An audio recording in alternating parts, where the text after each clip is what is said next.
The Ames building was built in 1889. It was the tallest building in Boston when it was built. If you're working inside a beautiful landmark building, you don't want everything to feel like it's from the exact same period. It was a great chance for me to take something that stood for 19th century neo-Romanesque, really structurally muscular building, impeccably detailed, beautifully carved stone. And on the inside, as opposed to trying to do something that mirrored that, marry that 19th century architecture with a sense of sleek, modern, seductive design.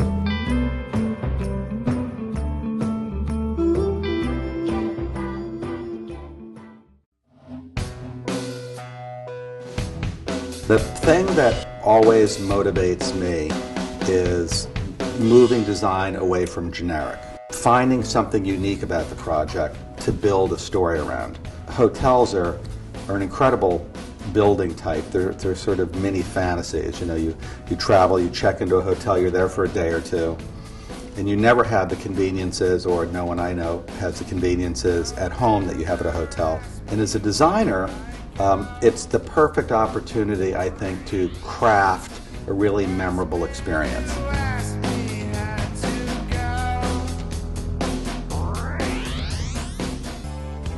The bathrooms are, first and foremost, incredibly luxurious. So, beautiful white enamel countertop, big mirror, natural light, glass enclosed showers with rain curtain shower head.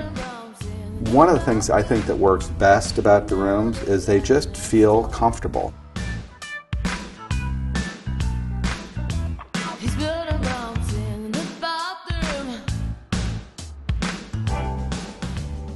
Sense of occasion is important to me, sense of history, places that encourage celebration, surprise, craftsmanship, all very much a part of this hotel. In architecture, things change and move as you walk through them. When you enter the building, we discovered this incredible vault that had beautiful mosaics. Our strategy was to restore those mosaics, restore the mosaic ceiling, and install a deconstructed chandelier. You know, sort of the typical thing you'd expect in a beautiful restored building is a traditional chandelier. The chandelier is made out of hundreds of pieces of mylar that reflect light back on it. And it sets the mood for a kind of ethereal, special environment that respects the historical piece but has its own point of view.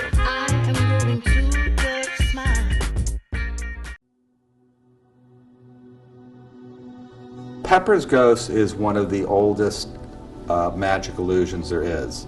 Pepper's Ghost was originally a way to have a ghost appear on stage by taking a big angular plane of glass, having the actor stand in the orchestra pit below the stage, but light it so you'd see it reflected in the glass. Here, we felt like it was a place where we could have a detailed chandelier that felt reminiscent of what might have been here in 1889, but when you looked up at the ceiling, that would disappear.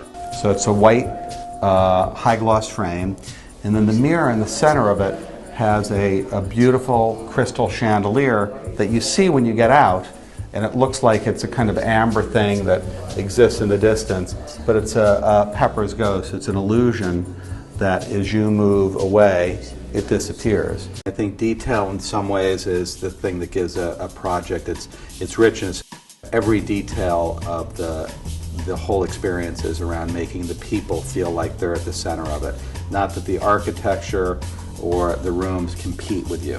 The other factor about elevating someone when they walk into a building is you want them to smile. You know, you want people to feel like this is a special place and they can sort of see things in a new light. The person in the building completes the story. So it doesn't really matter to me whether anyone gets the idea that that installation has anything to do with the exterior of the building. What's more important is, do they feel transformed by this environment? Do they feel sort of elevated and relaxed at the same time? You know, a sense of kind of heightened style. A lot of the spaces are quite neutral, so that the people become the animation. The color in the Ames is going to come from people.